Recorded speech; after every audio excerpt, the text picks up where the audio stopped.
Chronicle of Gakirah Barnes, once a sweet, shy schoolgirl turned calculated killer with a thirst for revenge.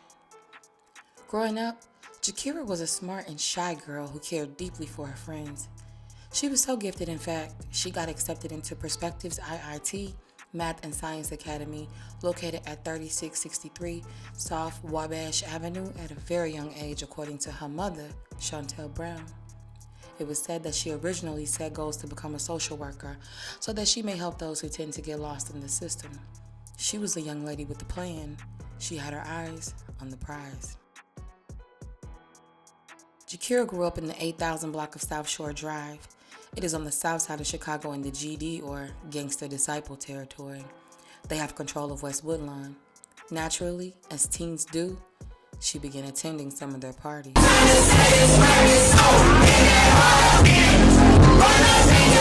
And with the violence increasing daily, a number of youth turned to gangs for protection, including Gakirah. When she was only 14, she was charged with firing a gun, but no one was shot. A witness initially came forth, but afterward recanted. Therefore, the case was dismissed. She later became affiliated with the group called the St. Lawrence Boys, aka STL, or better known as the Flyboy Gang, or FBG. She was only 13 when her close friend and gang member, Shondell Gregory, aka Tuka, was slain allegedly by rival gang, the PDs, or Black Disciples. On this day, Gakirah, or K.I. the Assassin, as she became known in the streets, would never be the same. On January 12th, 2011, Tuka was shot and killed at the bus stop at 63rd and St. Lawrence. The GD territory then became known as Tukaville in honor of his memory. He was just 15 when he died. K.I.'s reputation and street cred steadily flourished as time passed. Her arrest record began to increase as well, though she had never been arrested for murder or anything slightly close according to police records. It is said that she is responsible for 17 to 20 murders, though no one can say for sure. This is how she got the nickname Snoop, referring to the ruthless female killer from the fictional TV show The Wire. Some claim that she caught her first body as early as age 14.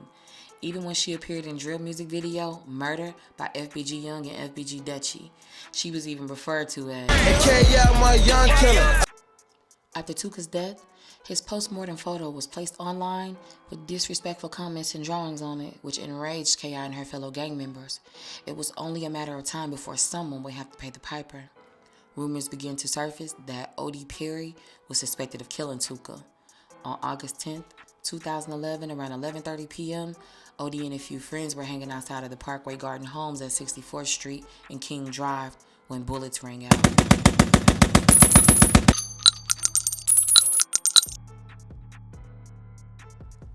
He was hit in the neck.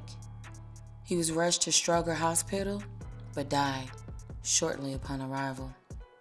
It is proclaimed that K.I. carried out this hit to avenge deceased gang member Tuka's death.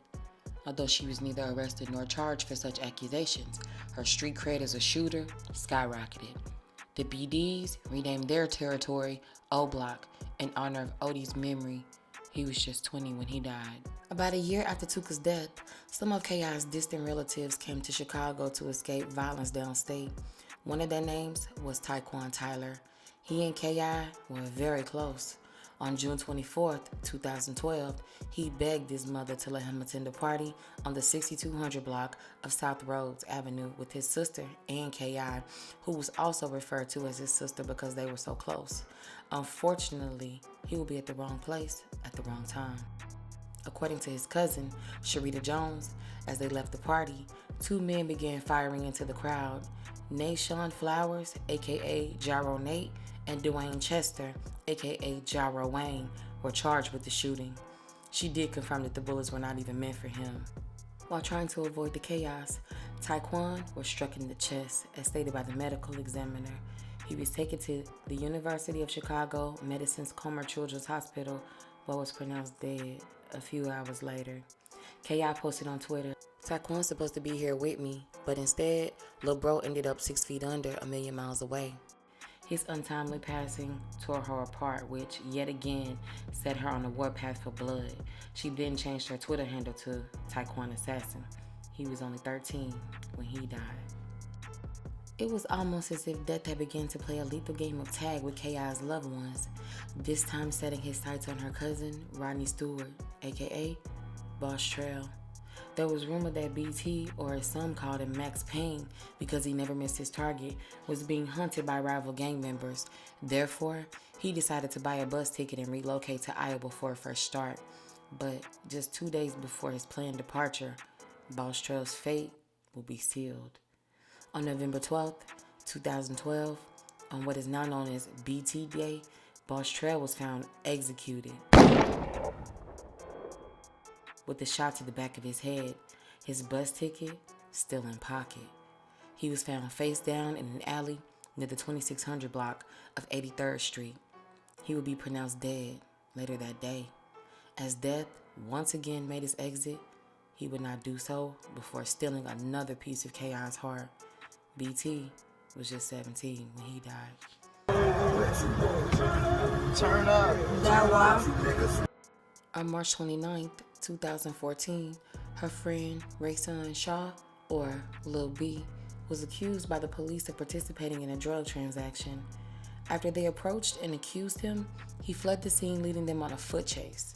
Police claim that while between two buildings in the Woodlawn neighborhood, he drew a 40 cal Glock handgun with extended mag and laser attachment and then pointed it at them. The police claim that this is when they began to open fire. Over 100 onlookers gathered and protested that Lil B never even had a weapon. He was shot 7 times in the back and killed by the police that day. It seemed that K.I.'s suffering would never end. She once again took to Twitter stating, "The pain unbearable." Then she later tweeted, "Police took my homie. I dedicate my life to his revenge, 100. He was only 19 when he died." Soon after Lil B's murder, another one of her rivals met an untimely fate. His name was Mario Hess, aka Blood Money, or some called him Big Glow. Not only was he a drill rapper, but he was also Chief Keef's cousin. He had signed a record contract with Interscope Records with a $50,000 advance just 2 weeks prior to his death, according to his manager, Ronaldo Hess, who is also his cousin. On April 9th, 2014, Big Glow would take his last breath. Around 9:30 p.m., Glow was found sprawled in the 5600 block of South Elizabeth Street in Inglewood, his body infested with ammo. He was later taken to Stroger Hospital, where he was pronounced dead at 10:29 p.m. People began to gossip and spread hearsay that K.I. had been the one to do the shooting, but it had yet to be proven, nor was she ever charged. He was only 30 when he died. After rumors spread that K.I. was responsible for the hit on Big Glow, it was said that his gang members were out for revenge. One of K.I.'s gang members, known as Lil J, posted a video on Instagram with the caption that read, "Sippin' on blood money." On April 10, 2014, K.I. tweeted, "I done seen too many of my niggas in a casket.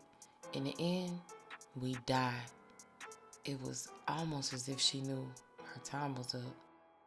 The very next day, on April 11th, 2014, which was also her cousin Boss Trail's birthday, around 3:30 p.m., she, FBG Butter, and one other walked to a friend's house. She unknowingly tweeted her last tweet, for this tweet would reveal her location. Shortly after, she was approached by a hooded man on the 6400 block of South Eberhart Avenue. Before K.I. could even respond, he released a barrage of bullets, striking her 9 times. As the culprit made his escape, she somehow managed to drag herself to the steps of a nearby house, where she eventually lost consciousness. She was struck in the chest, jaw, and neck. She was rushed to Northwestern Memorial Hospital, where she fought her last fight, this time for her life.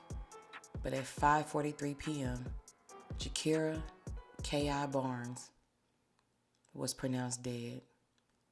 She was only 17 at the time of her demise.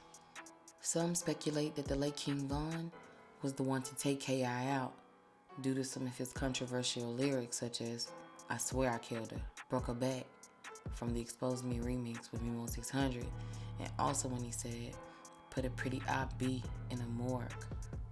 There was never any hard evidence to support such claims, though. It has also been stated on the day that K.I. lost her life, police responded to a minimum of 27 incidents starting at 3:30 p.m. in the West Woodlawn area alone, and at least 4 of them being fatal. That weekend, temperatures soared into the 80s in Chicago, and even went on record as being the hottest times of that year in 2014 so far. It is yet to be officially determined if whether or not such climate played role in the shootings that weekend. Gakirah Barnes was a very unique individual. She accumulated a vast Twitter following very quickly around the time when Twitter was first becoming popular. Fans of Chicago's drill scene adored her. She has even become immortalized through various social media platforms. Many are infatuated with the mythical stories of the legend that is K.I. Although in today's times, professionals study K.I. and her past social media presence to track what is now known as cyberganging with today's teens, I personally believe that she was just misunderstood. I believe that many factors played key roles in K.I.'s lifestyle. One instance is that in 1997, her own father was murdered on an Easter Sunday before she could even reach the age of 1.